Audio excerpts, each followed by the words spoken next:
এখানে আমরা H H H H তার সাথে আমরা যুক্ত করে দিলাম কি Cl2, মানে দুটা ক্লোরিন যুক্ত করে দিলাম। এখন যেহেতু এটা প্রতিস্থাপন বিক্রিয়া, সেহেতু এই ক্লোরিন এখানে একটা হাইড্রোজেনকে প্রতিস্থাপিত করবে, তারপরে এরকম একটা স্ট্রাকচার তৈরি করবে। এখানে এইচ, এখানে এইচ, এখানে এইচ, এবং এই যে হাতটা ফাঁকা থাকলো সেই হাতে কিন্তু একটা Cl ঢুকে যাবে, এবং এখান থেকে যে এইচটা বের হয়ে গেল, এইচটা কিন্তু বের হয়ে গেল, এবং এখান থেকে আরেকটা ক্লোরিন থাকলো, একটা ক্লোরিন তো এখানে এসে তার সাথে এই যে হাতটা পূর্ণ করলো, এবং আরেকটা ক্লোরিন বেঁচে থাকলো, এবং এখানে যে এইচটা বেরিয়ে গেলো, হাইড্রোজেনটা বেরিয়ে গেলো, সেটা মিলে এখানে তৈরি হবে HCl, হাইড্রোক্লোরিক অ্যাসিড, HCl তৈরি করবে। তার মানে এই প্রতিস্থাপন বিক্রিয়াটা তোমরা একটু খেয়াল করো যে এখানে আমাদের সি এর চারটা হাত হাইড্রোজেন দ্বারা পূর্ণ আছে। তো আমরা যখন ক্লোরিনের সাথে প্রতিস্থাপন বিক্রিয়ায় অংশ নেওয়াব, তখন এখানকার একটা ক্লোরিন এখানকার হাইড্রোজেনটাকে প্রতিস্থাপিত করবে, এই হাইড্রোজেনটা এখান থেকে বেরিয়ে আসবে, এবং এই যে হাতটা ফাঁকা হবে সেই হাতটা পূরণ করবে এখানকার দুইটা ক্লোরিনের একটা ক্লোরিন, এবং এখান থেকে একটা ক্লোরিন বেঁচে থাকবে, এখান থেকে যে হাইড্রোজেনটা বেরিয়ে আসলো সেটা থাকবে। এই এইচ এবং HCl, হাইড্রোজেন এবং ক্লোরিন মিলে এখানে HCl উৎপন্ন করবে। তার মানে তোমরা প্রসেসটা বুঝে গেছো। এবং এখানে ইম্পর্টেন্ট জিনিস, এখানে আলট্রাভায়োলেট রে ইউভি এখানে থাকবে, ইউভির সাহায্যে, ইউভির উপস্থিতিতেই বিক্রিয়াটি সংঘটিত হবে। চলো দেখা যাক যে এখন আমাদের কিভাবে আমরা CaCl বা ক্লোরোফর্ম পেতে পারি। দেখো তোমরা দেখলে যে কিভাবে হাতটা বের হয় এবং কিভাবে আসলে এই বিক্রিয়াটি সংঘটিত হয়। এখন দেখবা যে কিভাবে আমরা ক্লোরোফর্ম বা CaCl পেতে পারি। দেখো CH4 এর সাথে আমরা যুক্ত করলাম Cl2 আলট্রাভায়োলেট রের সাহায্যে, তাহলে এখানে একটা হাত ফাঁকা হবে, একটা H বের হয়ে যাবে। তোমরা একটু আগে দেখেছি যে একটা এইচ বেরিয়ে যাবে, এখান থেকে একটা Cl এই এইচকে প্রতিস্থাপিত করবে। তার মানে CH এখন কি 4 হবে? 4 হবে না, এখন হবে 3, কারণ একটা তো বেরিয়ে গিয়েছিল। একটা 3 হলে এখানে একটা Cl কিন্তু ওই হাতটাকে প্রতিস্থাপিত করে ওখানে কিন্তু বসেছিল, তার মানে CH3Cl। ওকে, CH3Cl।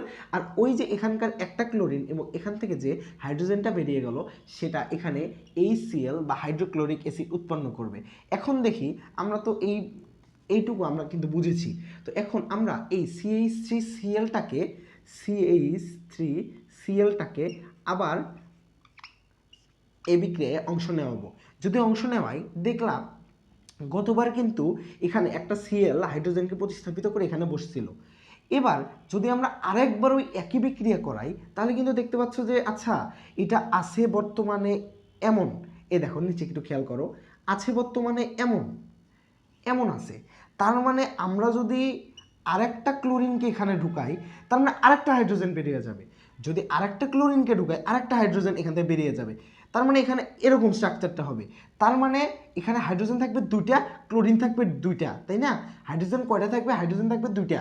তার মানে CH2 Cl2 দুইটা, এবং আবারও যে হাইড্রোজেনটা বেরিয়ে গেল এখান থেকে এই ক্লোরিনে একটা ঢোকার কারণে CH2 হয়ে গেল, একটা কমে গেল, আর ক্লোরিন একটা বেড়ে গেল।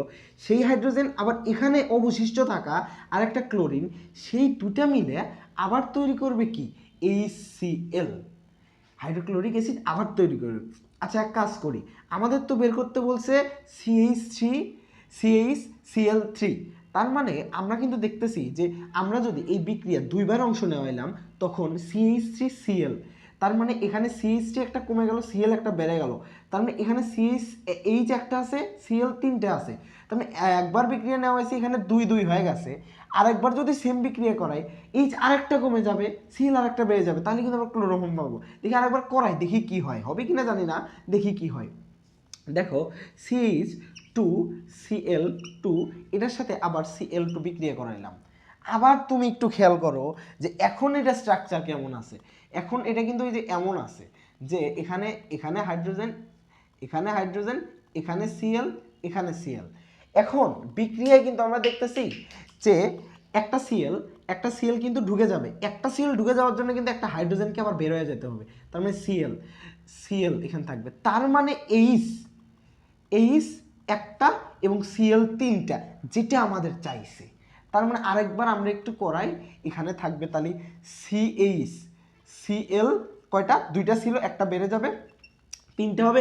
এবং সিমিলারলি এখান থেকে এখান থেকে না, এই যে এখান থেকে যে হাইড্রোজেন বের হয়ে গেল, এখান থেকে যে ক্লোরিন অবশিষ্ট থাকলো, সেই দুটা মিলে আবার তৈরি হবে HCl, যেটাকে বলে হাইড্রোক্লোরিক অ্যাসিড।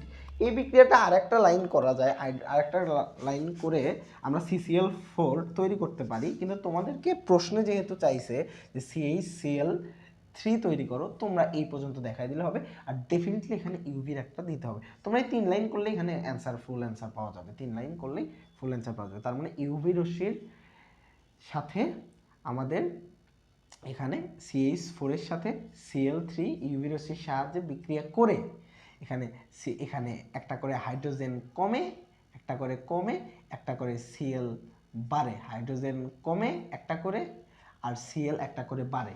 এটা তোমরা মনে রাখার স্বার্থে মনে রাখতে পারো, কিন্তু তোমরা বুঝলা যে একটা করে হাত, যখনই প্রতিস্থাপন বিক্রিয়া, যেহেতু যখনই একটা Cl ঢুকবে তখন একটা হাইড্রোজেনকে এখান থেকে